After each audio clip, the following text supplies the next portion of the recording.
Hi, Goddess of Love here again. Kamusta kayo dyan mga goddess ko?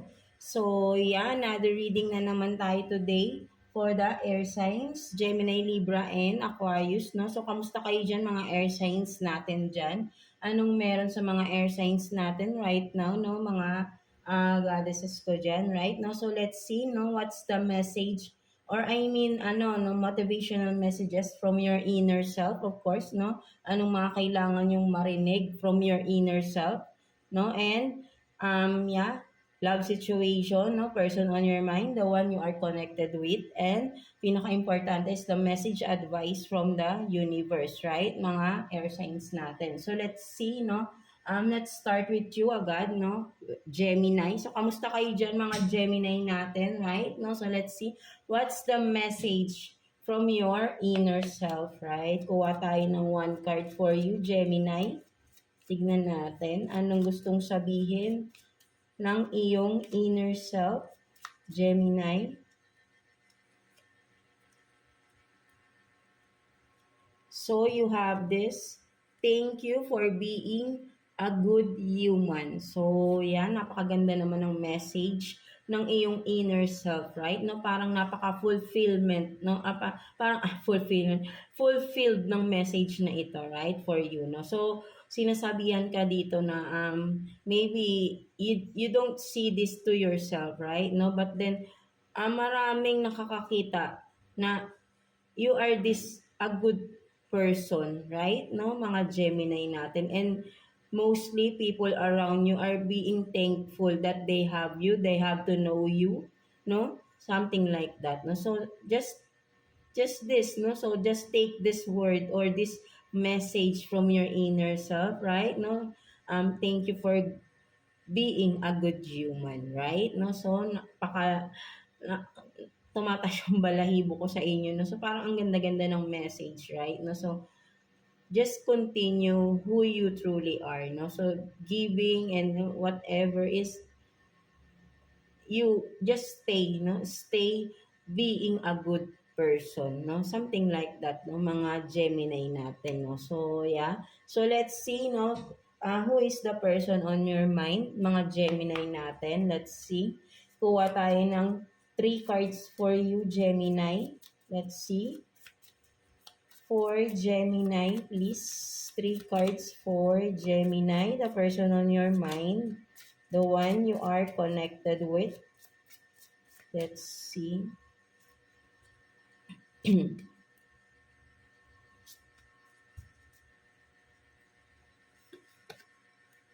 So you have Black or African o African American, no? So what else? Tooth gap, and then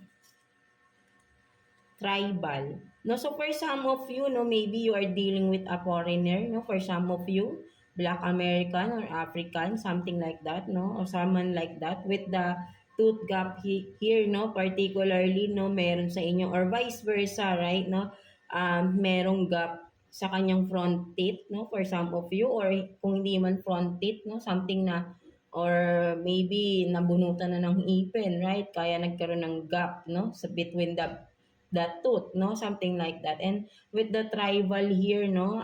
Maybe mahilig to sa mga ethnic, no? Or yung ethnic, sabihin natin nga na ano siya, no? Yung kanyang culture, no? Meron siyang mga paniniwala, no? Within his or her culture, no? Sa kanilang kung saan man siya galing, no? Maybe talaga ay you are dealing with a foreigner, no? Outside of the country, no? And has a black skin, no? And maybe for some of you, sabihin rin natin with the tribal is ano siya, no? All this, no? Something like that na parang naniniwala siya sa mga sinaunang mga kasabihan, mga something like that, right? No? Mga Gemini natin. And yeah, kasi kung all this, no, pwedeng sabihin rin natin, napaka-conservative ng tao na ito, right? For some of you, no, mga Gemini. So, ayun yung nakikita ko rin dito, no, for some of you, mga Gemini natin. So, yeah. So, let's see what else, no, pagdating dyan sa person on your mind. Let's see ano pang meron. So, kuha pa tayo ng 3 cards for you, Gemini. No, let's see. 3 cards for Gemini, person on your mind. What else? Tignan natin.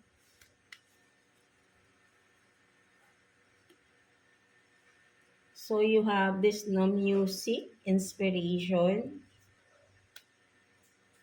snake, not what it's like, it looks like, and then non-committal, no, independent. No, so for some of you, ang nakikita ko rin dito, no, mga Gemini, no, this person, or again, no, vice versa, no, pwedeng kayo tong nakukuha nating energy, or of course, the person you are dealing with, right? No, just take what's resonating with you, no, mga Gemini natin. So, yeah, there is someone here na, a snake, right? No, what is a snake, no? Someone snaky, right?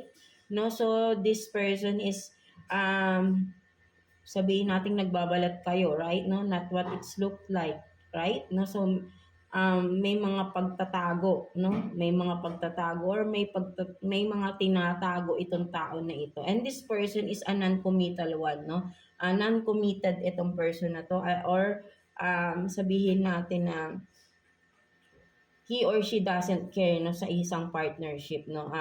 Sabihin natin na ano siya, ayaw niya ng committed, or ayaw niya sa mga ah, non-committal, right? No, so, pwede rin sabihin natin walang isang salita, right? No, this person, no, the one you are dealing with, right? No, wearing a mask, a snake, sneaky one, and then of course, no, maybe for some of you, no, with the music here, ang nakikita ko rin dito is siguro mahilig kumanta itong person na ito, right? No? Or kumakanta, no? Singer, something like that, no? So, but then, no, ang nakikita ko rito, no, this person is being sneaky or hiding something. Sabihin natin na yung kanyang personality, no, hindi yun yung pinapakita niya, no? So, may pagka na, 'di ba? Something na parang just like a mask, no? So, this person is wearing a mask, no? Or really just a snake, no? Iba yung panlabas na pinapakita niya, no? Something like that. And this person is walang isang salita, no? So, hindi siya tumutupad ang kanyang mga pangako, a non-committal person, no? Something like that, no? So, ayun yung nakikita ko rito, no? For some of you Gemini. So, let's see what else, no? Ano pang meron sa person na yan, right? No? So, let's see. Kuha pa tayo ng 3 cards for you, Gemini. No? Tingnan pa natin ano pang meron sa person na yan or sa inyong partnership, relationship. Let's see. Bakit may ganyang energy, right? No? So, let's see. Kuha pa tayo ng 3 cards for you, Gemini.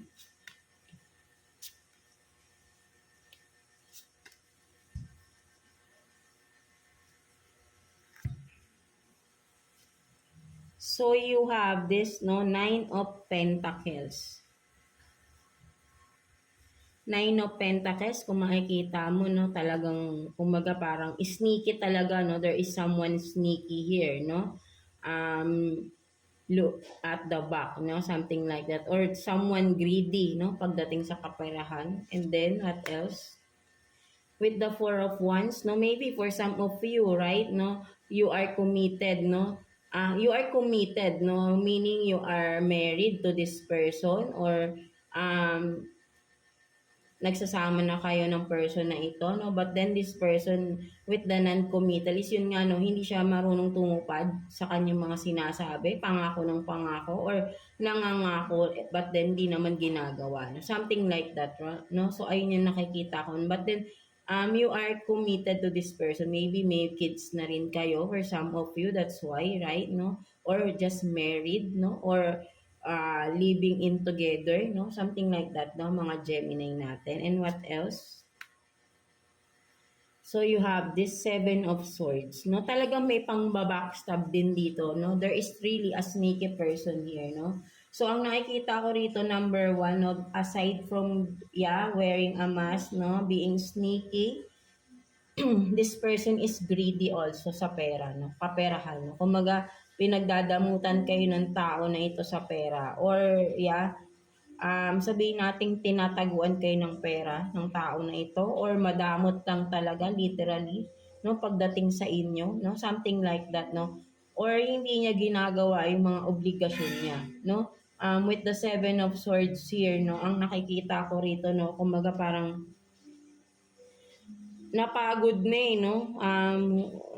May napagod rito, right? No, kumbaga parang baon na yung pambabackstab, no? Something like that, no? Kumbaga, hindi na mahugot eh, no? Parang na-stick na yung swords here, no? Kung sa likod man, no? Example lang na-stick na, no? Kumbaga, na-stuck na yung swords, hindi na siya mabunot. So, yung pain, nandun na, no? Yung pain, andyan na, palagi na lang nandyan, at nadadagdagan na lang palagi. No? So, whoever it is, no? So, kayo lang din nakakaalam niya, no? Mga Gemini. So, ayun lang nung nakuha natin, no? May pasaway na tao rito, right? No? A non-committal, sneaky person, greedy sa pera, no? Betrayal, no? Maybe, no? May betrayal, cheating na nangyari here, no? That's why, no?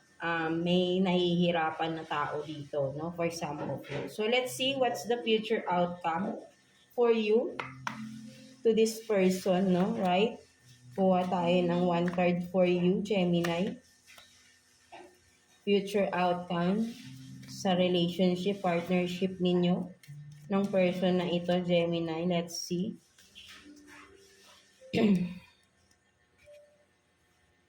So maybe niloko ka rin nito sa pera, no? Pinagtaguan ka ng pera, right? No, so you have this, no, death in reverse. No, so for some of you talaga, no, talagang may kailangan ng matapos here, no? Kailangan ng magtapos or but then you are refusing or someone is refusing to end the relationship. But it has to be, no? It has to end, no? Something like because nahihirapan ka na rin dito, right? No, with the death in reverse, no? So nahihirapan na, no, masyado nang mabigat yung sitwasyon. So kailangan ng i-let go or talikuran or i-cut off na itong kung ano man itong meron sa inyo, right? Kasi hindi na relationship to, no? This is not a healthy relationship, no? This is a toxic relationship, no, for some of you, right? Mga Gemini natin, no? So ayun yung nakikita ko rito, no? Future outcome, no? Merong magre-refuse pa rin natapusin yung relationship. Maybe, no, codependency, no, merong talagang may takot, no, for some of you, no. So, kung sino man sa inyong dalawa ang nakadepende, no, something like that, no. But then, it has to end, no, something like that, no. So, papahabain nyo lang yung pain, yung paghihirap na nararamdaman ninyo if you are still sticking to this relationship na na has to end na rin, no? Something like that, no? So, let's see what's the message advice for you ni universe, no? Mga Gemini natin. Let's see. Kuha tayo ng one card for you, Gemini. Message advice for you ni universe, no? Mga Gemini natin.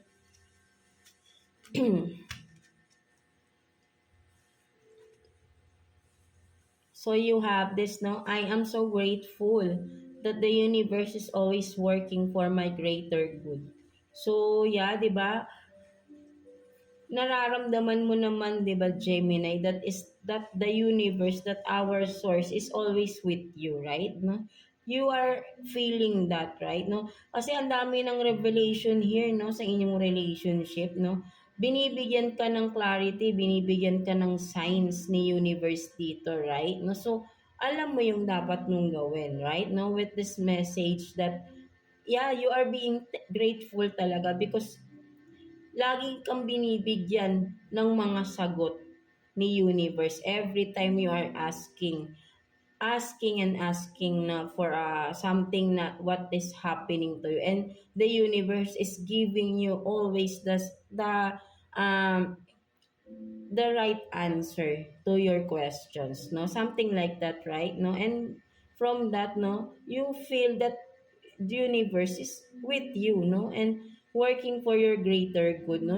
The universe is wants you to be in a good position, in a good place, right? No, so kahit masakit man to, no, right? No, you are in a heavy pain here, no, mga Gemini, no.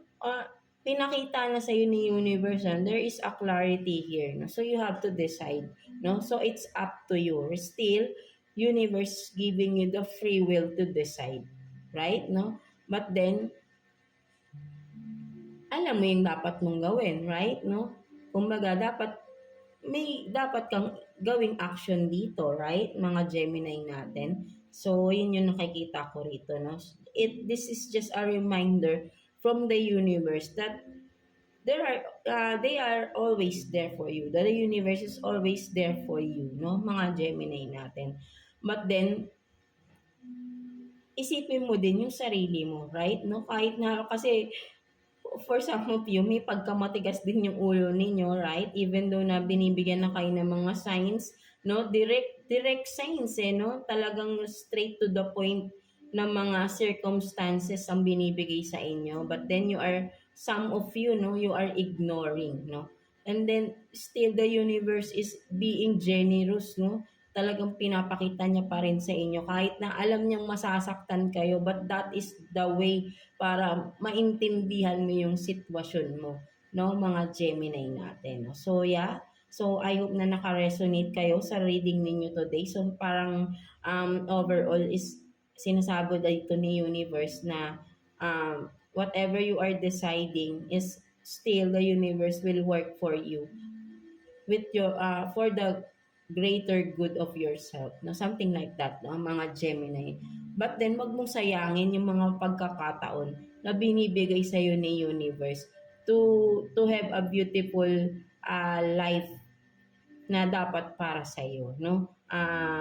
Sa mga binibigay niya mga clarity about the situation that you are in, no? Mga Gemini natin. So there is really a decision to make here, no, mga Gemini. So yeah, that's it for you mga Gemini natin. No? So I hope na naka-resonate kayo sa reading ninyo today, mga Gemini natin. So yeah, God bless you all and thank